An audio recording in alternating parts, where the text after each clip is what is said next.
So I was just talking about what we'll be covering in the and that yes, Java 8 has a lot of new features.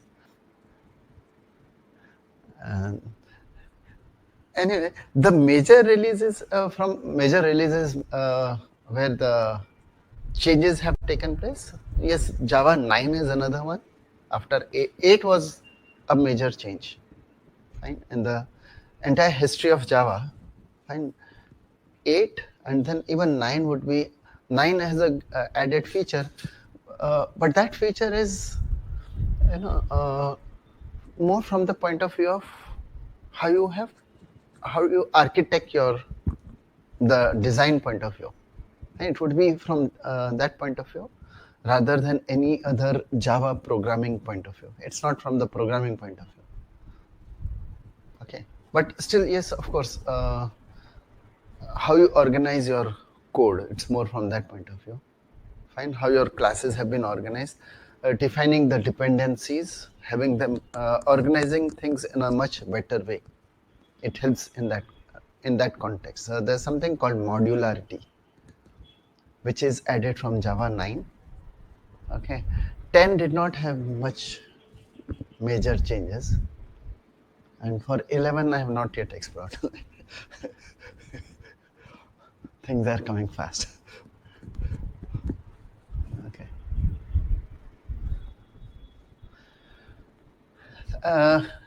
Yeah, like if I look at the history of Java, I'll say the major changes where the major things, movements have taken, major changes from the previous versions have taken place.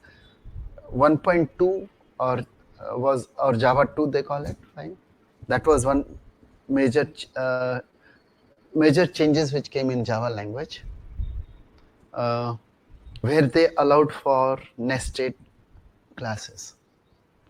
And earlier it used to be only classes and interfaces. That would be Java started with just classes and interfaces. Okay, and Java 2 they said, okay, we can have a class inside a class, an interface inside a class. Fine. So nesting was the one of the major features from programming language point of view. Fine. Java 5 or 1.5, you can say JDK 1.5, Java 5. So there again, that was another major change. Okay, types like enums, annotations. Okay, so those kind of things have been added. Plus, from if you look at the even 1.2 also, other major change was in the use of data structures. And the way data structures were used before Java 1.2, there was no standardization. So there's something we call as in Java, we call it as a collection framework. So that concept of a collection framework, it's related to use of data structures, but it's not that data structures were not there before 1.2. In the earlier versions, data structures were there, but this was something like a standardizing how the data structures would be used. Fine, a way of standardizing them. That was so. So from that was 1.2, and then 1.5 said, okay, we'll have the enum types. Okay, there were enum types, and we have annotations, which was allowed. So two major things which were allowed there. Fine. So Java, okay, we should then say, okay, Java 1.5 is a good change. Okay, then we have 6, 7 coming up with some things, but then Java 8 is a big major. It's a big change, one of the biggest changes ever in Java history of Java. Okay, so because then before this it was entirely concentration was, oh, that's a good object-oriented language, but then we have functional programming also. It's not object-oriented programming alone. It fuses well basically with how to give functional programming, though its major strength of Java is still the object-oriented programming style.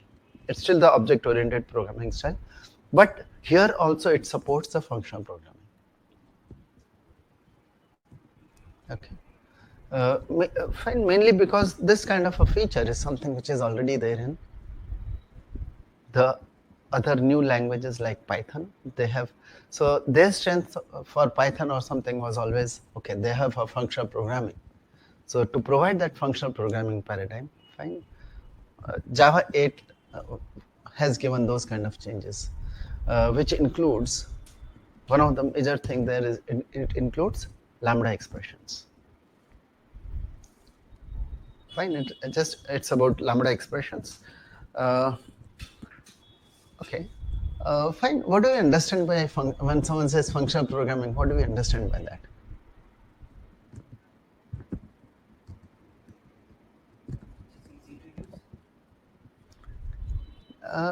It's not about easy. When someone says object-oriented programming, that means what?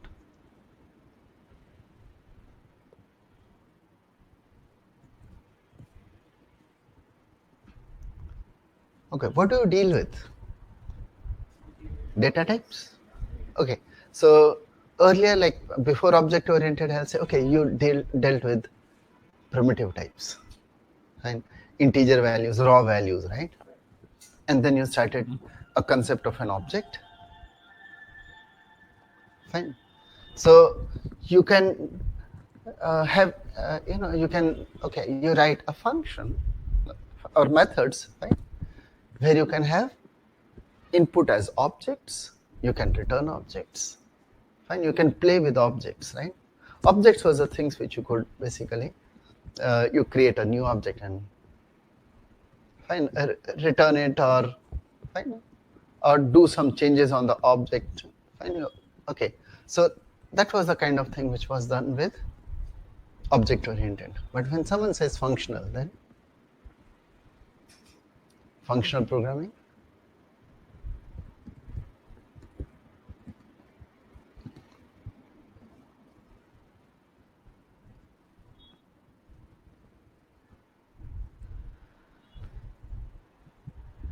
Yeah.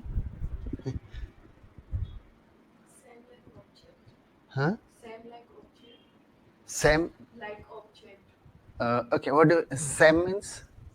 We can create a function for any purpose, and we can call that function in any classes. Okay, we can call functions, right? So we can write methods and we can call methods. That was one thing. Okay, so that was always there, right? So calling functions was always possible. Yeah. Okay. Now functional programming, when someone says functional programming, one of the statements which was, because there are lot many things available, one of the statements, one of the speakers I've heard was saying, okay, functions have become first-class citizen of the language. Okay, the statement is, functions are now first-class citizens of the language. So when Java 8 came, that was a kind of a statement. So what we understood by saying, oh, functions are first-class citizen of a language? It meant that the way you play with objects, right? What do? We can pass objects in methods. We can return objects in methods, from methods. Oh, the same thing can be done with functions. You have a function, fine, and okay, I have a method which can take a function as a parameter. And I write a return statement, I can say return, and the expression can be, it's a function. I'm writing a function, I'm saying return this function. He needs that function. The method returns a function. Think of it as a function object. So concept of a function as an object also. Keeping functions as objects. So it's not, functions are not something which you only invoke. Fine. Otherwise, okay, oh, there's a method and just invoke. You have to write a code for a method and that method needs to be invoked. It's about, okay, oh, there is this variable. I have a variable. which is having a function.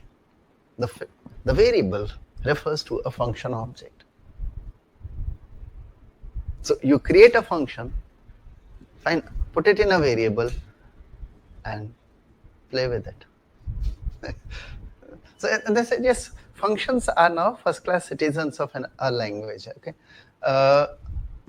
what do we understand by a function? When someone says function,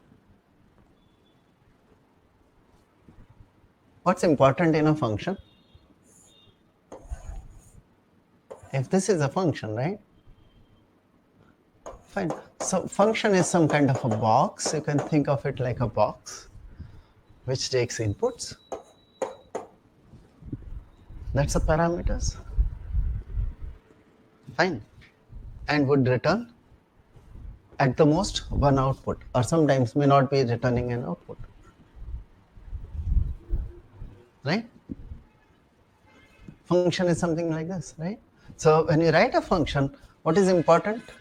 You have a set of parameters, input side, and there's a processing. Fine. There's an input side, there's a processing. Okay.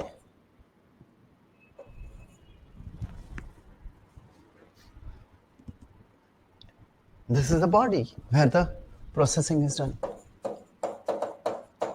And within the processing, there will be a return statement at the end, maybe. And that's a function.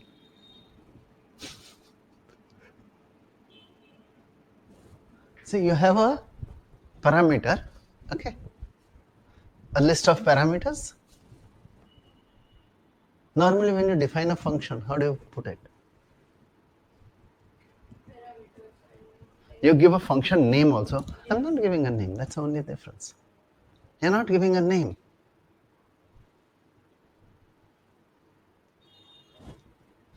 Okay. Okay, so I have one function which takes these input parameters. I have a function, let me write a very simple one. It takes two inputs A and B, and maybe it wants to return a sum. Okay.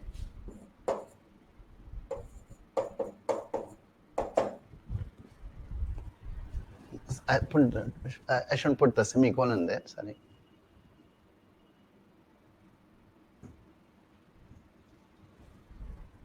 Yeah.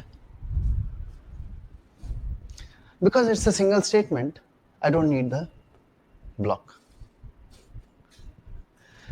So here is a function. I'm just saying, oh, I have a function which takes two inputs, and that's what is returned by it. This is the Lambda expression of Java. And then I could be saying, okay, I could be, yeah, it takes two inputs, returns one output, right?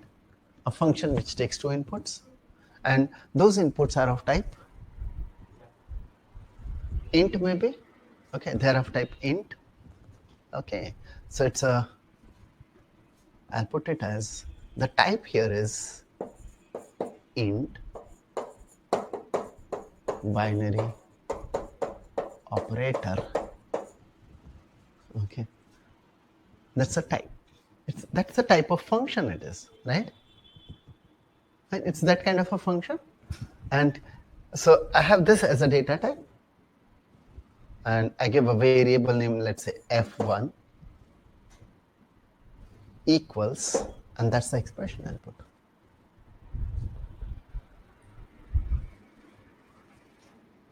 Yeah. Data type can be in integer or character. So in binary operator means. Okay, so that's a function type.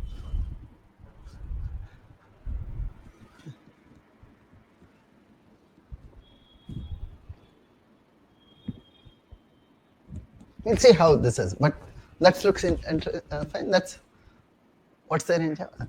Fine, isn't this a binary operator? Is this function not a binary operator? What is a binary operator? No. Unary operator, binary operator. We have operators which are unary operators. We have operator which is a binary operator. If it's a unary operator, right? If it's a unary operator, that means it takes some input and returns one input, one output. The type is int, and the input is int, output is also int. So it's a int unary operator. What is the processing it does? Maybe here it is a plus b, whatever else it may be. Important to us is there is some function which can take inputs of a particular kind, do a processing, and return some value. Or sometimes there are certain functions, they don't return a value. You'll be mentioning as return type void. And return type void, those functions are also there. Okay, so that means it's a processing block, okay, which takes inputs but no output. So it just consumes whatever is given to it.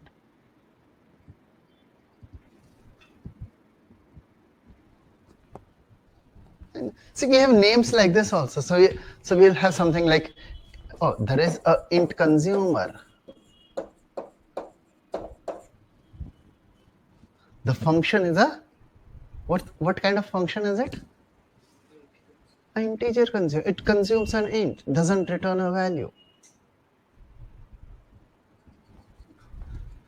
Okay, so because there is a data type, and we'll see there is a data type called int consumer also. Of course, it's in the library. I'm showing some things from the library, Java's library.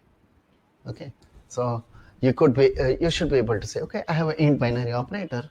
When someone says int binary operator, immediately, oh, the kind of function it represents.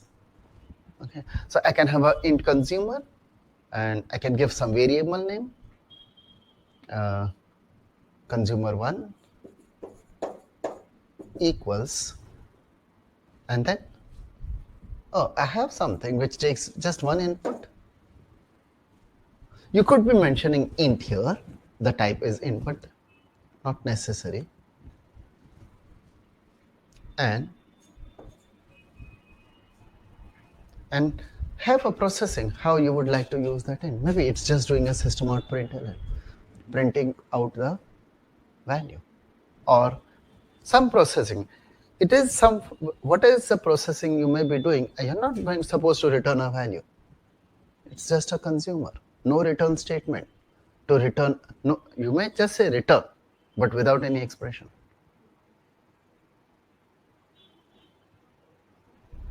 Right? So you could have one consumer. So consumer1 equals a function.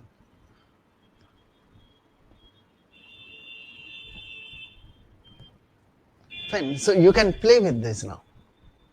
See, when someone writes a code and says int binary operator f1 equal to this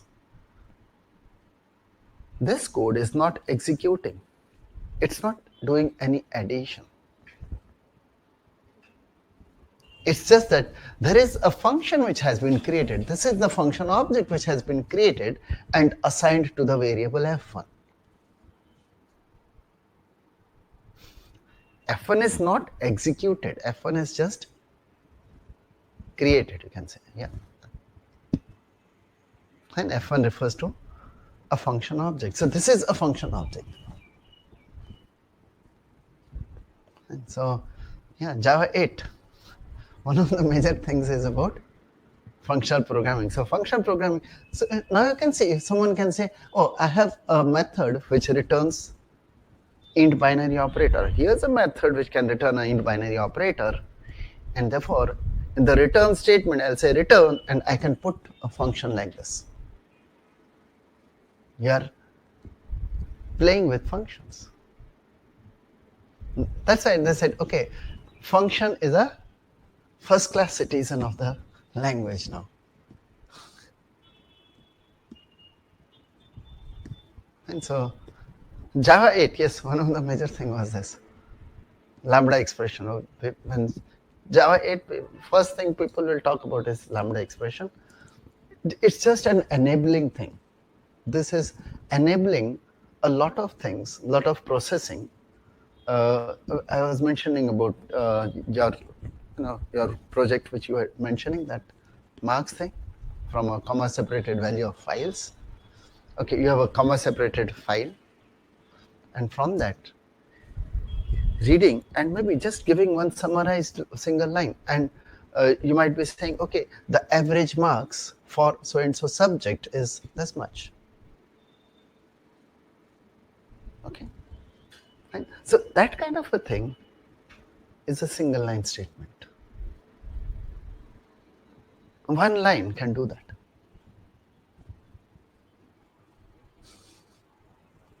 So what is the purpose of introduce these things, function and lambda expression? Main purpose of Okay, okay, so it's like you were only having objects which were structural in nature. Now you have function objects. Now you can have function objects, introducing function objects. Okay, so now when you write your codes, okay, many places it might be simpler to have some function being available. Okay, I'll give one example from what exercises I normally have. I'll just try to relate that. Okay, so maybe we'll be having some exercises on this line where we define a simple class called account. Okay, so account will have what? Account number. Fine, it would have name, it would have balance. But then I'll say, okay, this account, we have in this account, it might be possible that we need to maintain some minimum balance. Fine, he's supposed to maintain a minimum balance. And if the minimum balance is, suppose he withdraws, so each time he withdraws, if the withdrawal is such that it goes below the minimum balance, then you need to deduct a penalty amount. So how do you calculate penalty? Fine. So calculation of penalty can be a function of what is the minimum balance supposed to be and what's the current balance he is having now. Based on that, I can maybe I might have a formula to calculate the penalty, but this function can be different each time. But what is the kind of function? Takes two inputs, fine, and returns an output. It's a, what's the type?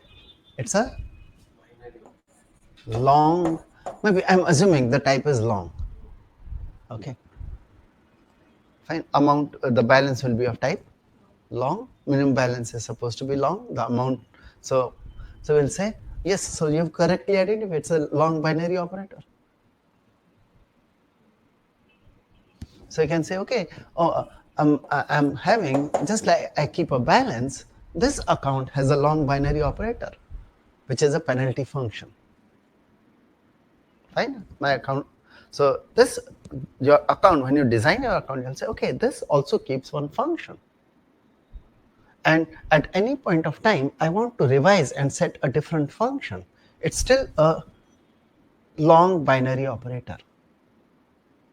It's still a long binary operator. Replace this with another long binary operator. I have a different function, just like you set your name or you change, you update balances. Maybe so that I have a provision for updating the function also. So on this object, I should be able to. So you're dealing with functions now. You're saying, okay, I have a long binary operator. So it's still a long binary operator, but a different implementation. The way it does the calculation, generates the processing part is different. Input and output type remains the same, that box. So function, look at it as a box. There are inputs to it, there's an output. What matters all the time is what kind of inputs, what kind of outputs. So based on that, you categorize your function, identify the function. The processing can always be different. Fine, you might be changing the processing. Fine. You have to fix the bugs also many times. That's why the change can come. Fine. Okay. So see, it's just about how the abstraction is being done. Fine. How you so there's a new abstraction which has happened, right? So earlier storing objects like this, no, that wasn't the case, and that wasn't happening earlier.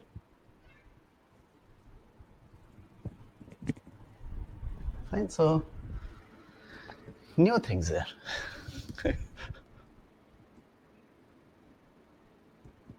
Fine. It's like how you look at the things.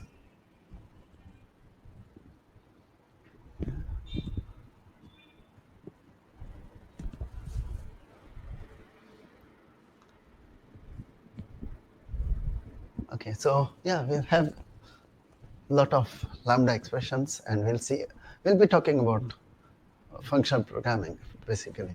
So that's a new thing, but of course the strength of Java is the object oriented, and we'll be learning starting with the object oriented things. But yeah, so okay, let me give the sequence. Maybe now I'll start the sequence, but I don't always stick to the same sequence, and we might have some small changes here and there. Okay, so let me give the sequence in which we'll go. Okay, so okay, we'll start with the introduction to Java. Fine. There'll be some introduction still. Okay. So introduction to Java more from the point of view of what is object-oriented programming. Okay. Fine. Trying to understand what is object-oriented programming. So we'll start with that. So that will be tomorrow. Okay. Fine. We'll look at what is object-oriented programming about, and then we'll have a small session by using the JDK. Okay. So JDK, when I say JDK, we'll be talking about how to compile and execute, okay, a Java application, creating a Java application, compiling, executing, and there's something called documentation. Okay, so how to generate the documentation things. Okay, just a doc. Fine, so that's again, so this should be day 1, this is day 2. Of course, this is day 0. Today is day 0. Okay. And then we jump into the data types thing. Talk about all the data types and the details of all the data types. Fine. This would be the primitive types. Understanding the reference type, we have concept of primitive types, reference types. Okay, so in reference types also there are different types, including now we have the function type also. Fine. But anyway, so we'll have data types. After that, we can have with data types we need to understand also operators and statements.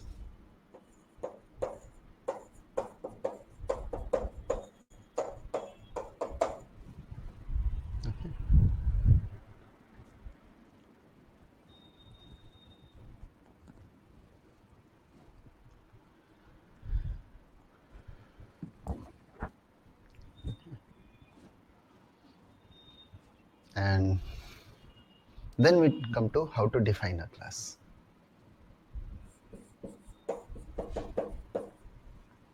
So when we say define a class, okay, defining a class, we'll understand that when we define a class, what are the various kinds of things which can go in a class definition? All the various things which are possible inside a class definition. Okay, the meaning of each of those. Fine. So that should be about defining a class. Okay, then after that we'll have, okay.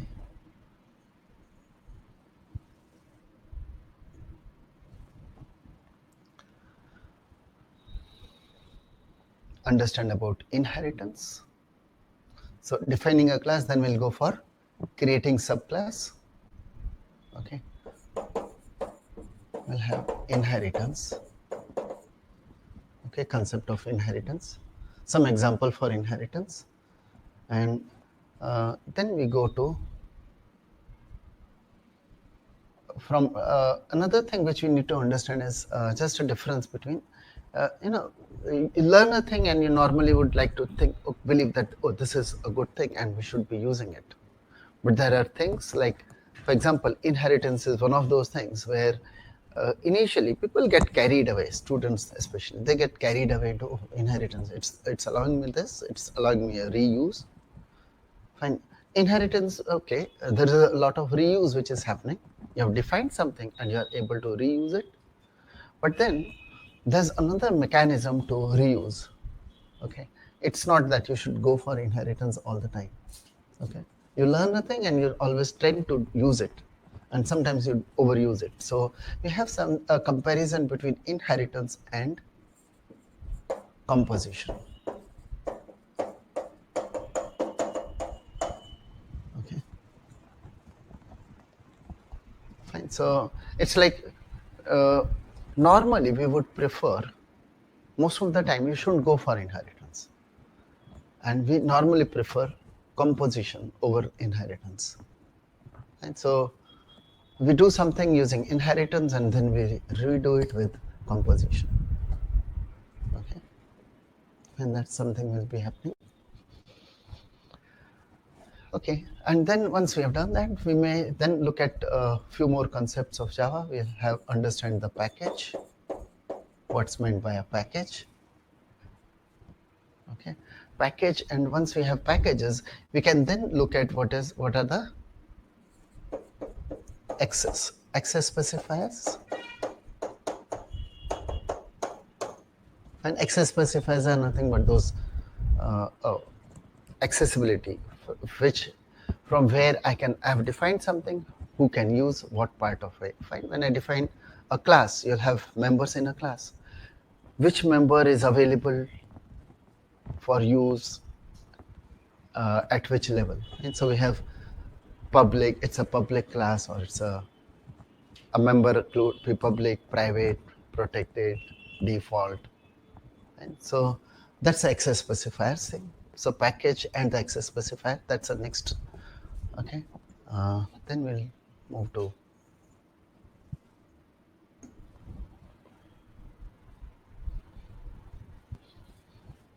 okay. Then we can start looking at the things from the library. Right? So then we start exploring the Java's library.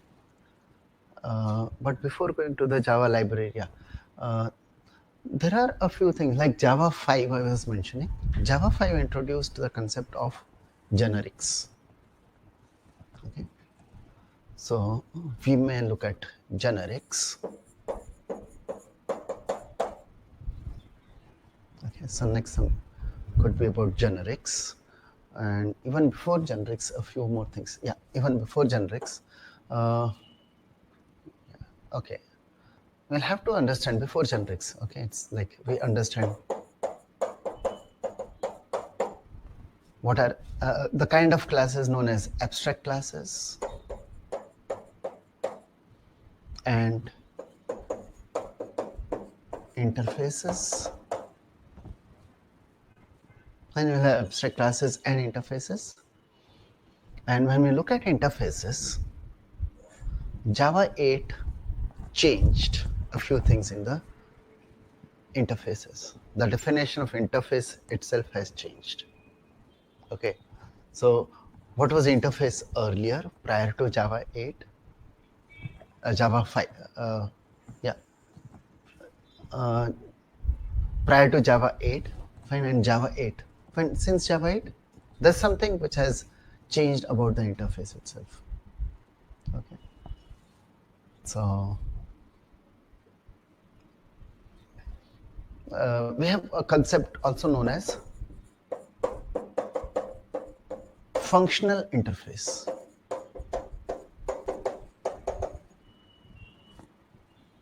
Okay, so we'll look at, fine. So when we look at interfaces, that time itself we'll see what is a function interface. Fine. In there, we can introduce what is a lambda expression.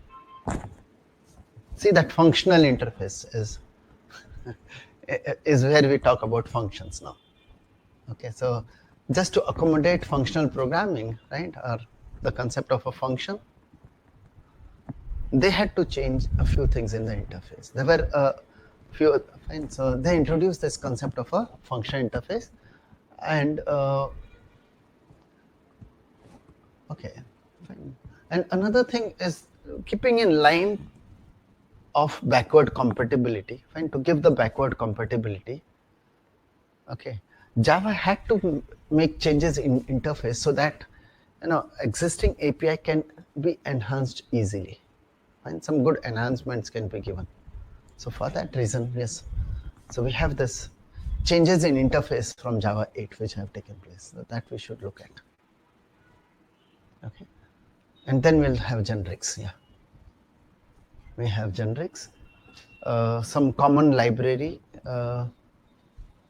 So from the library, when we look at generics, we'll also look at a very common thing is using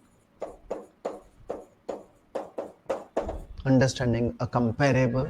So this is actually an interface, and another interface like similar to that is a comparator, comparable and a comparator.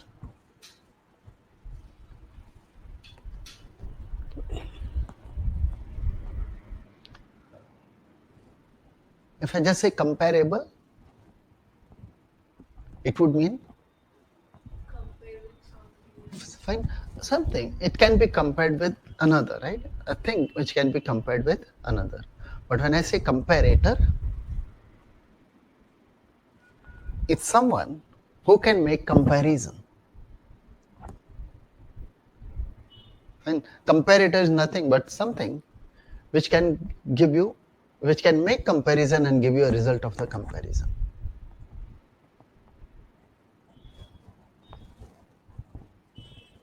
Fine. Okay. So say this comparison things is more about objects now.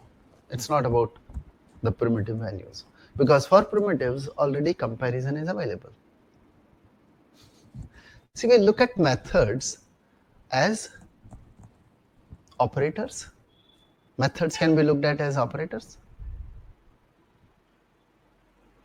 Okay, we have the concept of a unary operator, a binary operator. It means what?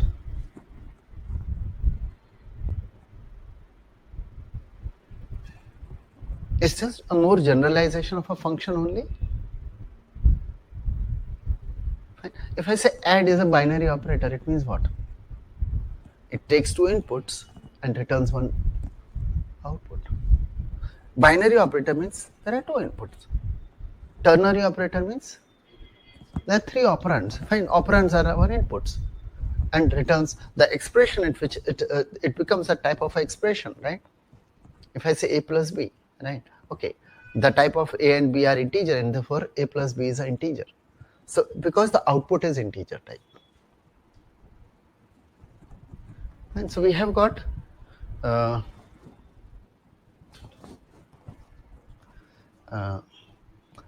So we got comparison operations available already for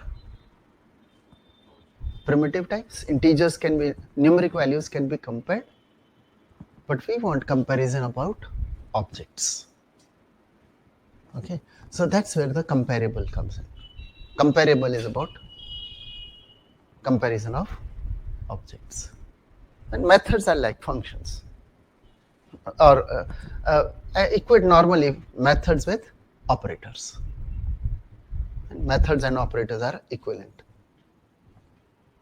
Okay. Fine, because the number of parameters, if you it's like, okay, binary operator means two input parameters.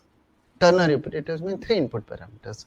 So like that, when you write a function, you can think of those input parameters, the parameters which you are specifying as the operands, right? So you can have more operands. A function can have any number of operands. You decide how many you want to have, right? Define a function, and then it returns a value. Okay. So fine. So from that point of view, the comparison which is not available for non-numeric, fine. So that could be done with the help of comparable. So I said, okay, this is something which can be compared. Fine. And a comparator is an object which can make a comparison for me.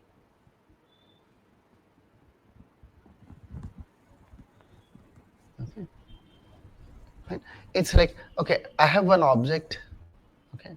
So I have an object of type which is of type comparable. Okay, let me take this example as account. Again, I'll come back to account. Accounts have account numbers, they have balances, they have names. And if I ask you to, I have these account objects, put them in order, what would you do? Put them by?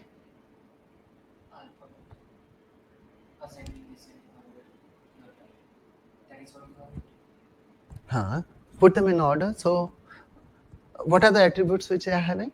Every account has account number, name, and balance. If I just say, oh, put them in order, what would you do?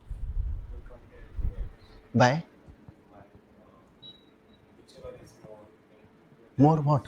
More balance? It depends. I mean, how you want to. How you want to, but by default, what would it be? Account number. So Account number. the base will be the first one. Fine, that's the first thing. Fine. So your natural comparison is going to be based on account number. Your natural comparison for this kind of objects, for account objects, would be account number. Ask anyone, say, put this in order, and they'll normally just put it by account number. Fine.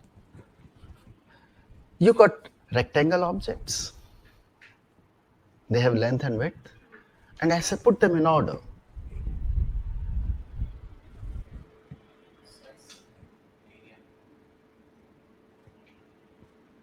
There's no natural order for them. And see, there's nothing which can come very naturally. Okay, I should arrange my, I don't know. It might be area, it might be length, it might be width, it might be perimeter or something. I'm not sure what it is. But if someone talks of account, there is a primary key normally, right? Rectangles don't have a primary key kind of a thing. Okay, so whatever, kind of something which has a primary key kind of a thing, you can easily figure out. Okay, rectangles, they don't have such a thing. So whatever has a whatever has a natural order, we call them as comparable. Something which, so everything may not be comparable. Okay, but of course, you always have a requirement that though you have a natural order, that's fine, but you do have a requirement of comparison based on balances. You want to have comparison based on names. So you need different ways of comparison. So I have this object which can help you to make a comparison by name. Or this is one comparator which compares by name. You give it to account objects, it will tell you which is greater, which is less. That's a comparator. But account has a natural ordering, therefore it's a comparable. Rectangle is not a comparable. I have a comparator which can compare rectangles by length. I have another comparator which compares rectangles by their areas.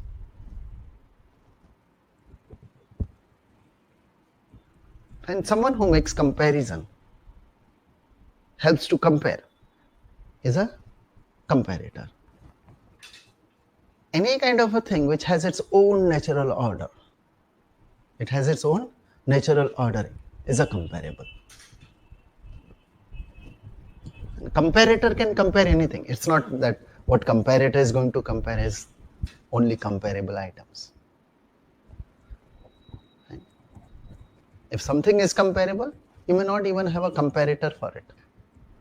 It has one natural order at least. Anyway, we'll be looking into these things. Okay. And then, of course, from library we'll have things like looking at the string class,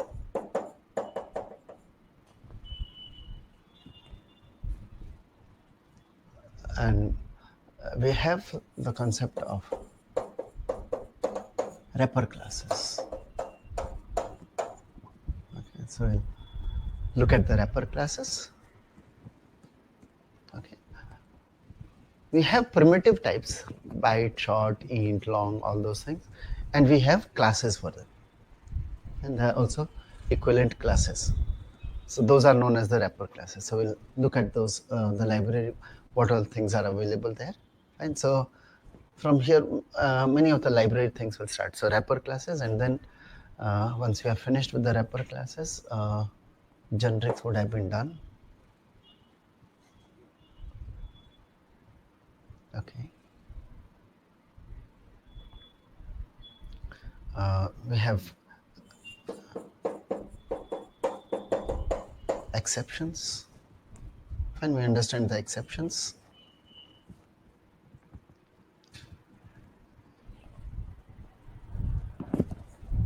Okay, just a small example again to understand exception.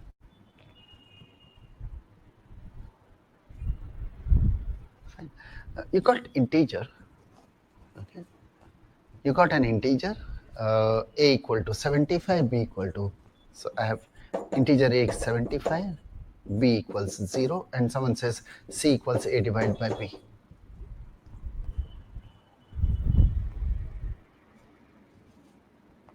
Yeah.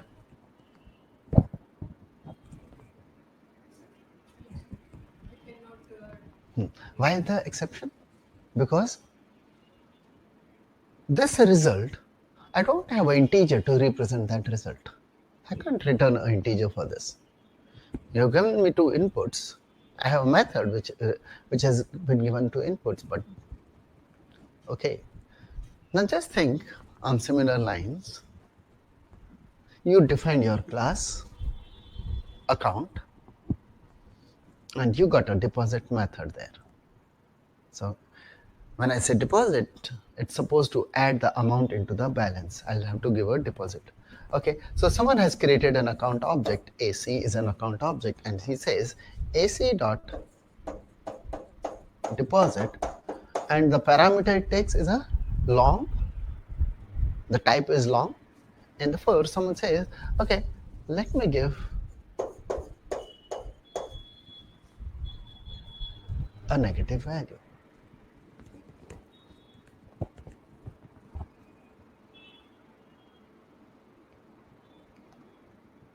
Yeah, what happens?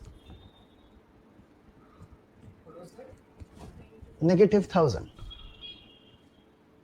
Says deposit minus 1000. Should happen. Because we cannot. Who's written the deposit method? You have written? And the programmer is writing this method, but has it taken care?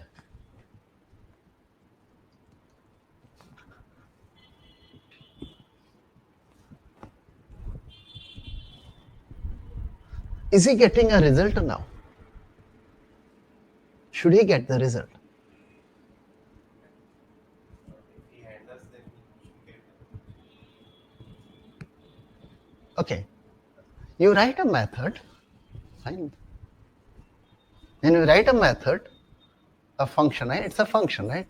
This function takes inputs, does its processing, but sometimes the processing has to fail. I can't be giving you a result here. No, I don't. If you give me this kind of input, this processing has to fail. Okay. How do you come out of a function? How do you come out of a method? Using which statement? Try and check. Return. You have a return to return the value, right? Return has to match the type of return type. When you say return, the expression matches the return type. But in this case, should I return? What do we do? Yeah, it always returns something, but it Huh? will give you an exception. Why? If it has returned, then I have got a value, I'll proceed.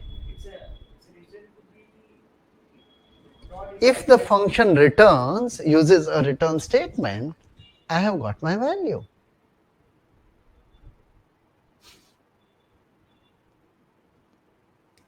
Fine. You might be got your value, but it might be wrong value.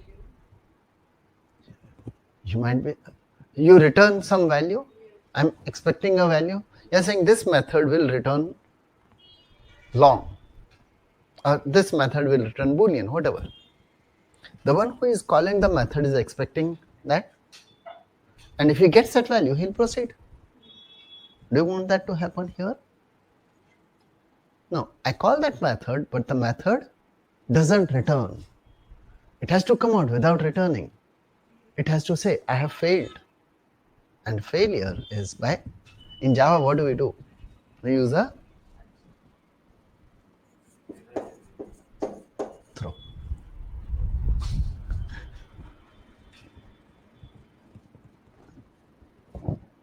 Okay.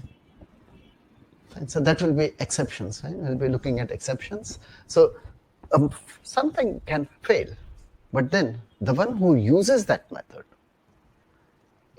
he should be knowing, oh, when I'm using such and such methods, and when I'm using this, I understand this can fail because of some reasons. Have I handled the failure conditions? So that will be a separate part. One is failing, other is handling. Generating exceptions and handling them. Fine? Okay, we should be able to generate exceptions. We should be able to understand how to handle them. Okay, so that will be about exceptions. Okay, then we'll look at the enum types. They're easy to understand, actually. Enums in Java are different from enums in other languages. When other languages use the term enum, okay, they normally have something, it's equivalent of just saying integer values, some kind of integer values basically. They just represent integer values. But in Java, it's a different thing altogether. And enum is more like a class. Fine. But when we define a class, fine, then the process is always define a class and then create objects later. You first define the class and then someone will use this class and create objects of the class and start using it. Here, I define a class. Enum is just like defining a class and saying, these are the only objects you have. This is the class with its own objects. A class with its own set of objects. No other object. The class only says, oh, these are the only objects you should be having. So it's just like a class and not like an integer. Okay, class with its objects available right at the beginning. Okay, and that would be enums here. So we look at enums, we look at the nested types.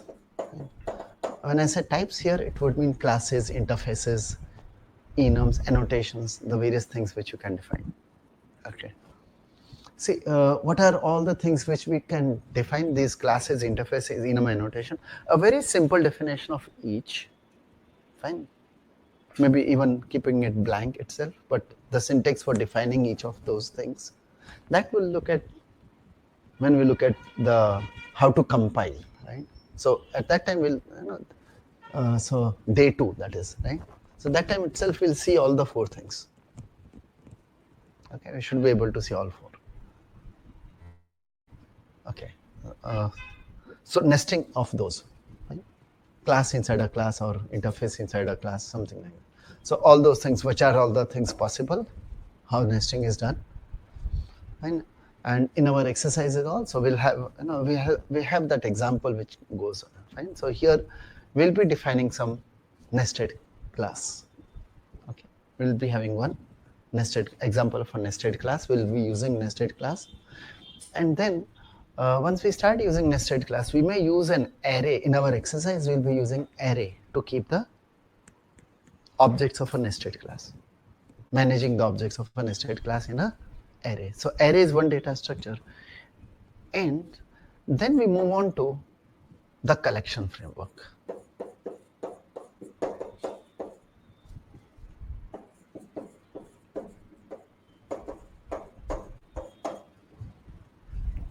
Okay, we'll be moving on to the collection framework, where we'll have example of using starting, because we used array. Fine. Initially, here we use array. Okay, and then replacing that array with the use of a list. Okay, so switching from array to list and see how simple it becomes. Fine. And look at the simplification which is done there. List, and later we'll have use of map also. And when we look at API, maybe we'll look at more APIs than just looking at list and map. But these are the common data structures which are most commonly used. List, map, set. Okay. So from the hash, yes, the hash map kind. Fine. Hash map is a class, but these are interfaces anyway. Okay. List, set, map. Okay. Hash map, hash table. Hash table as a data structure might have been. And you might have done, when you do data structures, you would have done hash table as a data structure, like. Okay. Okay, and it is this here itself that we'll then be looking at. Fine. So when we start looking at this, we may start looking at the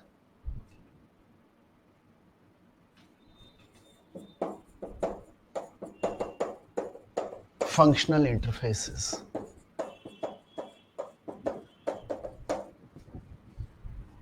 Okay, we have a lot of function interfaces, a standard set of function interfaces. When I was saying, okay, this is a int binary operator, or fine, I use that, right? This is the data type. That's basically, there's one library, fine, which is where most commonly found function method signatures, I'll put it, right? Method signature is defined by what input it takes, what output it returns. Right? So most commonly found method signatures are available. There are 43 of those, okay, which are found in a package called java.util.function. So we'll have to look at that. Okay, so once we look at this, this is something, whatever these 43 things are there, they have been used throughout the library. All other libraries, they use them. And for example, I just said int binary operator. So int binary operator is used everywhere. Okay, and then we'll go back to comparator. Okay, and see that with the help of this things, which are these some of the things from Java util function, the comparator objects can be created with a very simple thing, in a very simple manner. We would have seen lambda expressions earlier. Okay, I think it comes when we look at the function interface initially. So we'll have something called method reference and constructor reference. Fine, so we have method reference, constructor reference, those kind of things which come.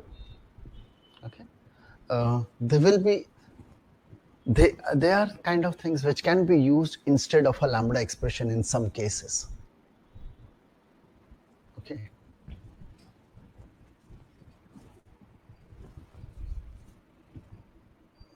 Lambda expressions can look intimidating, fine, because fine, they have some their syntaxes, right? When you write a lambda expression, you write something like this, maybe parameters, and then maybe writing some expression here, okay, which is using the parameters, fine, because it's a single statement you have. So sometimes instead of writing this, there can something which looks much cleaner than this, because this is, oh, what are these kind of syntaxes, right? Using brackets and that arrow and all those things. No, we don't want to see all such things. Okay, so method reference can be a replacement in some cases. You can't always, not for every lambda expression you can have a method reference, but some cases you can always have a method reference for some of kind of lambda expressions. But when we use that, it makes our code look much neater, and it will become much clean, and which is more readable, can be much friendly. Okay.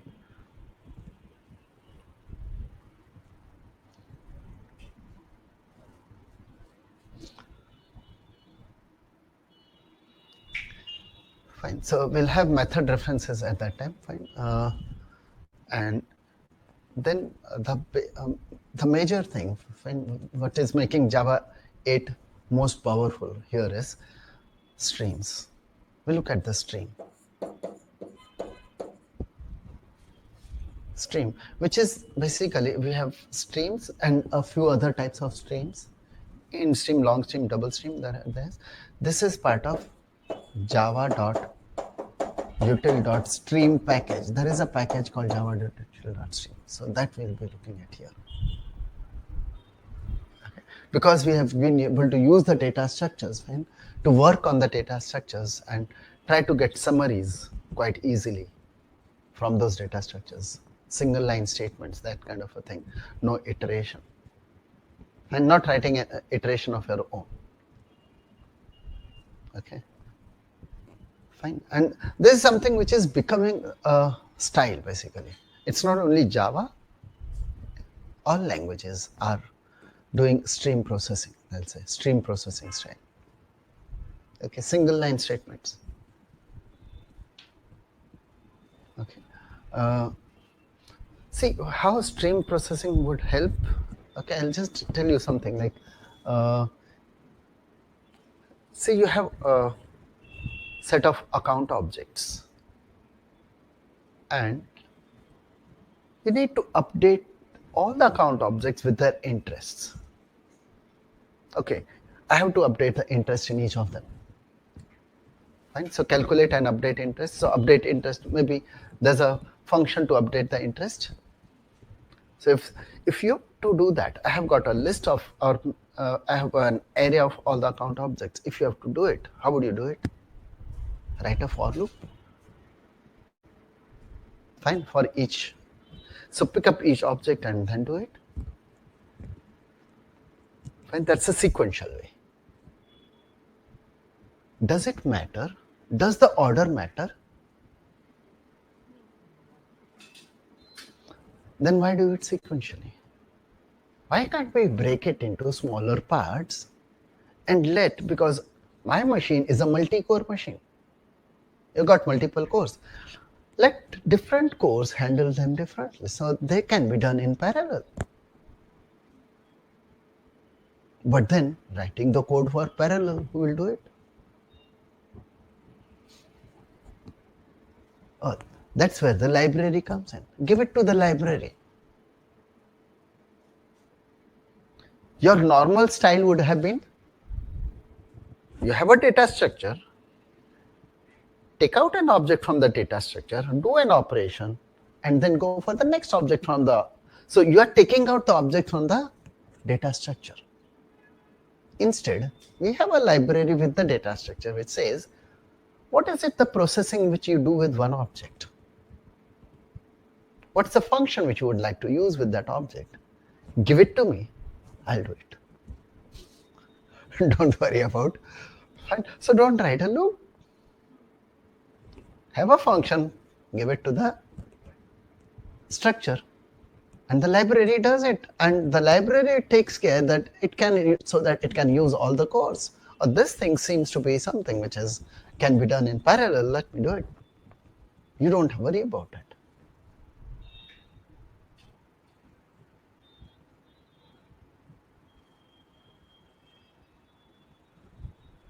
Fine.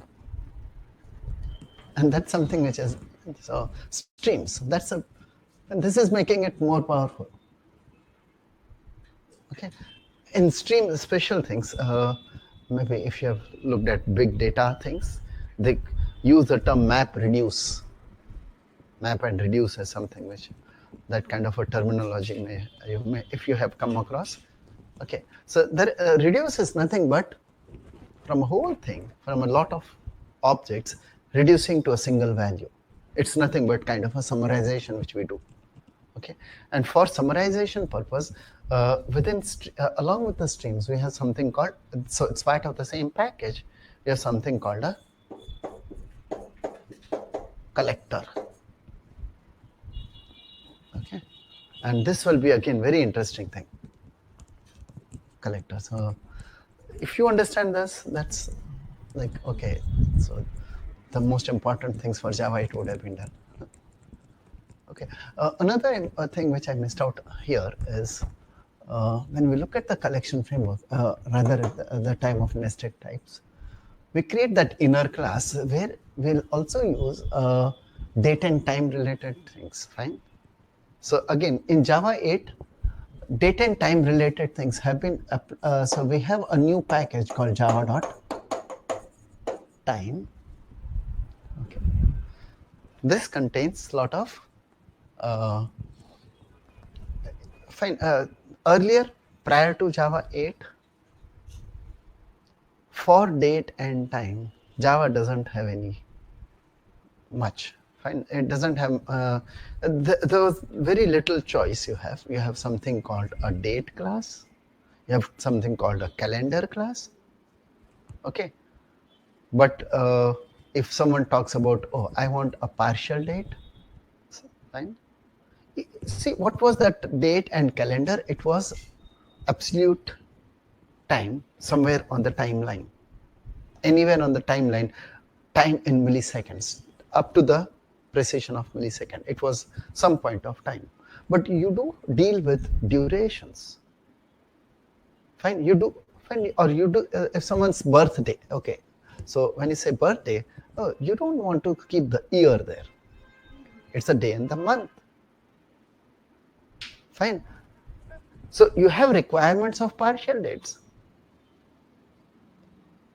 Fine, but there in Java prior to 8, we didn't have any such things. So we have all such, so we have a full package called java.time. Okay, so I'll just introduce you to it. Fine. You will have to explore in more detail, and if you want, but yes, I'll give you the idea about what all things are available. We'll see what all things are there. Okay, fine. So we have this java.time package, which is again Java 8. Okay, so that will introduce there, and so that we'll be using. Fine, we'll be using, for example, along with the when we say account class, we initially introduce account class. We'll have an inner class called transaction, and because you do a deposit or a withdrawal, everything needs to go in a passbook. So passbook is a data structure which manages all the transaction. Fine. So that will be kept along with the account object. So account object is managing its own transactions. And then we have a bank in which all the accounts are going to be managed. And we have a bank where all the accounts are managed. They will be managed by their account numbers. Fine. So there is a key value That's where the map comes in. Okay, so we'll use a map there. And so we have two levels: bank managing all the accounts, accounts managing their transactions. Fine. So in this stream and collector, yes, we'll see that we can summarize, create all kinds of summaries quite easily, single line statements almost each place, and get any kind of summary over transactions or over the account objects. Fine. So for this, for a bank, yes, let me give the where is a which is the transaction with the highest value. Okay, any such things. Fine. Or any such. So lot of summary. What you do with SQL in databases, almost most of the things would be available here. So summarization can be done very easily, and that's where even collector are going to help you a lot. Okay. And so a lot of Java 8 features would be there. Plus we also have regular expressions. So we'll look at java.util.regex. We'll make things interactive. And before this, maybe the things may not have been interactive in the sense you'll just write the code and print something, right? But then we'll make interactive in the sense that we'll take input from the user. Fine. So to take input from the user, what we might do is we might design some commands. Fine. So you start the interaction, give input commands. It should be able to parse the commands, do the processing, and give you a result. So doing that in kind of a loop. So for that, yes, we'll have the regular expressions, which defines the syntaxes for the various commands which you want to decide. So you decide on some command set. Okay. We'll have the regular expressions. Fine. I'm assuming you will. Fine. You should know about regular expressions. Okay. Fine. Regular expressions. I think you should be knowing that, right? Have idea about regular expressions?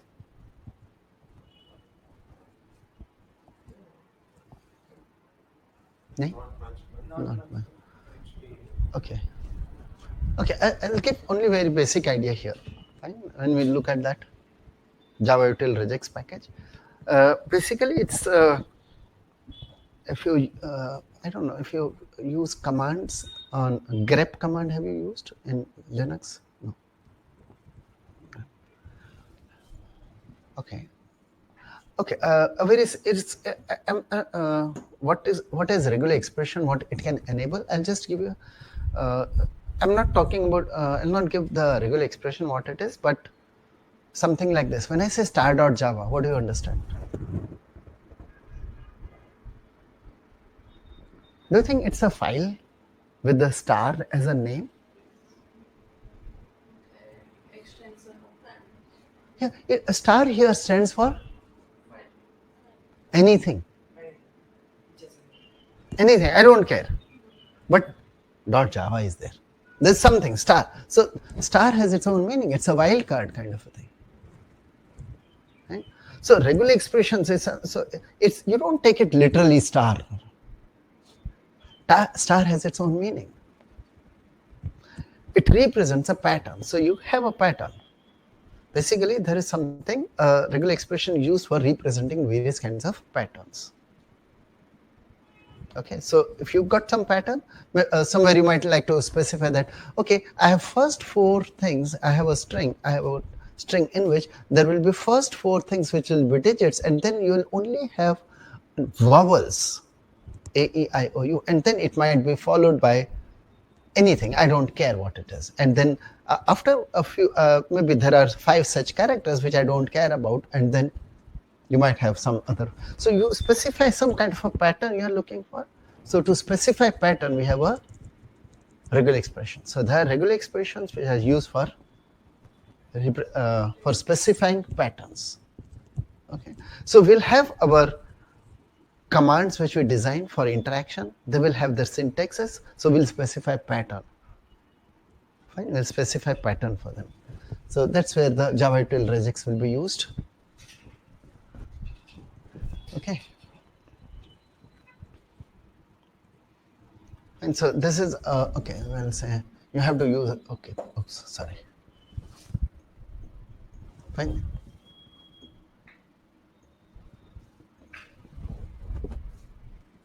Oops. Regular expressions.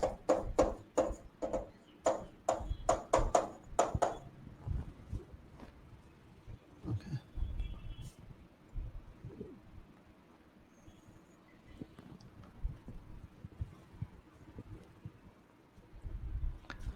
Okay.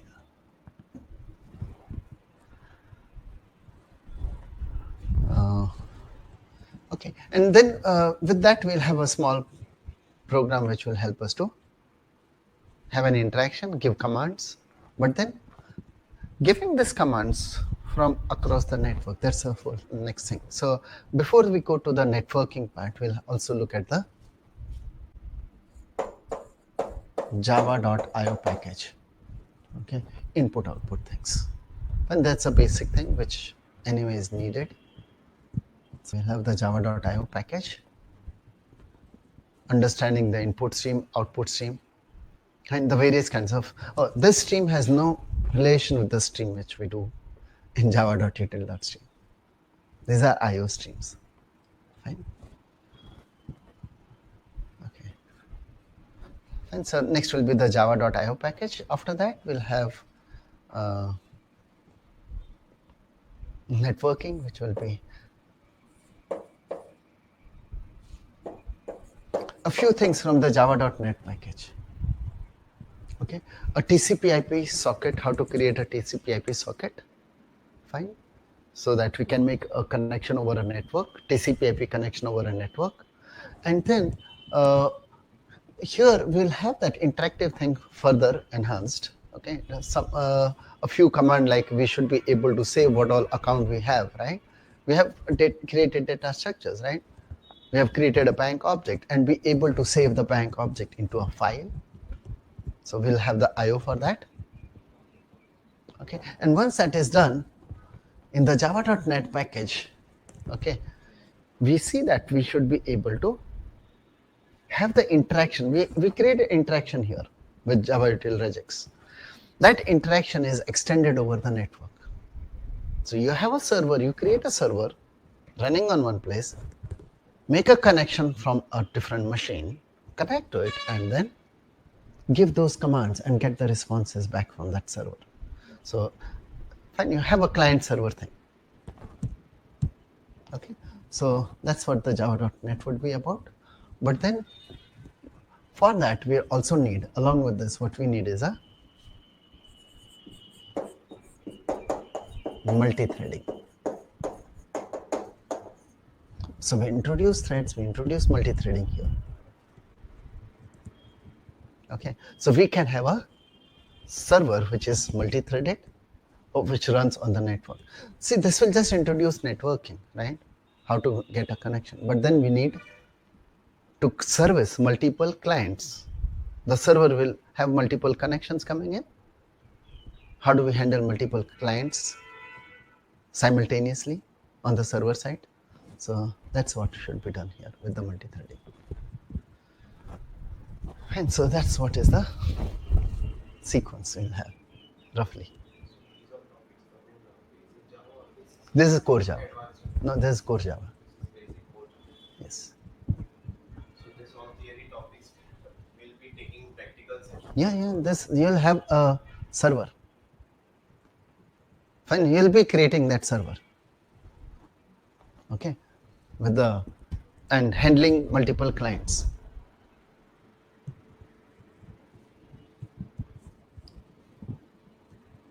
And so that's so learn the things and along with them, right? But yeah, the major part is this. This takes the. I mean, this is the most interesting part of this, the collector part. Java 8 features. Features.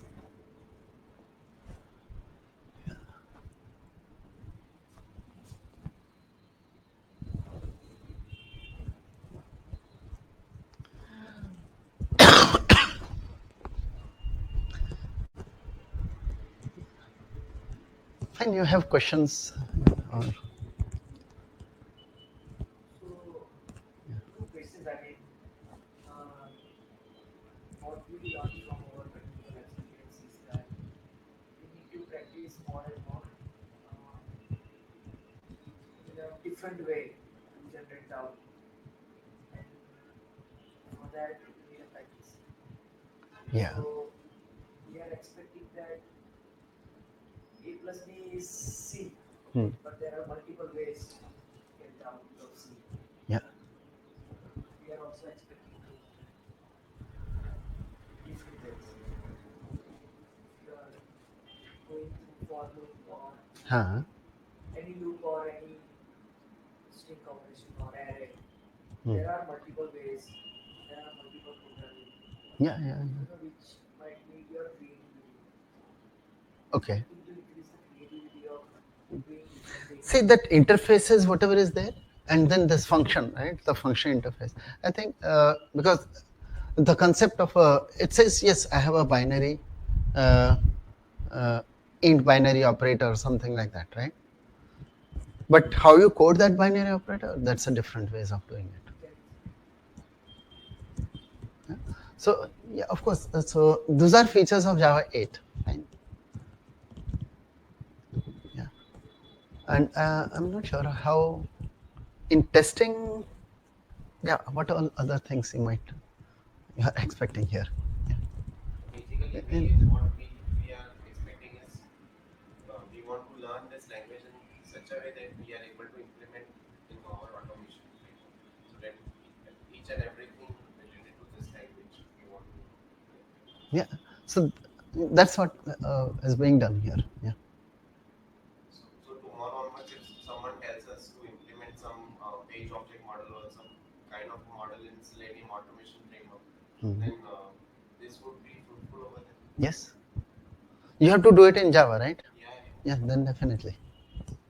And in the practical session, we would be using the IDE See, only language or the Notepad or something. okay.